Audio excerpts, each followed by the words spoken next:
Ethan was used to being invisible. As the night janitor in the towering glass headquarters of Ravenwood Enterprises, his world was one of mop buckets, silent hallways, and the hum of vacuum cleaners. By day, powerful executives in suits made million-dollar deals. By night, Ethan scrubbed away the remnants of their success. But tonight was different. As he emptied the trash in the 40th floor boardroom, the door burst open. Clara Ravenwood, the iron-willed CEO herself, staggered in. Her perfect hair was undone, her eyes glassy, not from alcohol, but from tears she'd clearly been hiding. "Sorry, I'll finish quickly," Ethan muttered, keeping his head down. "Wait." Clara's voice trembled, something he had never heard before. She shut the door behind her and leaned against it. "I need a favor. A very strange favor." Ethan looked up, puzzled. "Ma'am." She stepped closer, her hands trembling. "There's a man downstairs, an investor I was forced to meet. He thinks he can buy me with money and power. He's been following me, pressuring me for months. Tonight, he cornered me. And the only way he'll back off is if he believes I already belong to someone else." Ethan frowned, unsure where this was going. Clara's next words froze him. "Pretend you kiss me. For 10 minutes. If he sees us together on the cameras, he'll believe I'm off limits." The room went silent. The mop dripped water onto the polished floor. Ethan's mind raced. This was the CEO of the company, untouchable, untouchably beautiful, asking a janitor like him for something so intimate. "Why me?" he whispered. Her eyes softened. "Because you're the only one here I can trust. You don't want my money. You won't use this against me.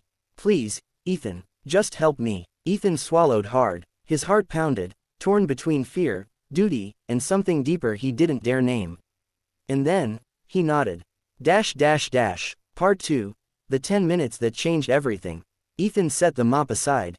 Clara stepped into his arms, her perfume a mixture of roses and rain. For a moment, they just stood there, two broken souls pressed together in a boardroom that suddenly felt too small. Then, slowly, she tilted her head up, and their lips met. It was supposed to be pretend. But it wasn't. The kiss deepened, lingering, trembling with unspoken truths.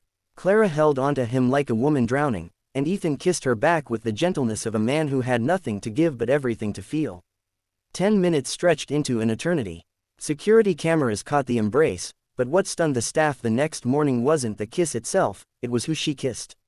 The CEO, untouchable and untamed, locked in passion with a janitor. Rumors spread like wildfire. The board whispered of scandal. But Clara silenced them all with one sentence at the shareholder meeting. "Yes, I kissed him. And for the first time in years, I felt safe." Ethan tried to resign, but Clara stopped him. She sought him out in the janitor's closet, eyes fierce but vulnerable. "You think last night was just pretend?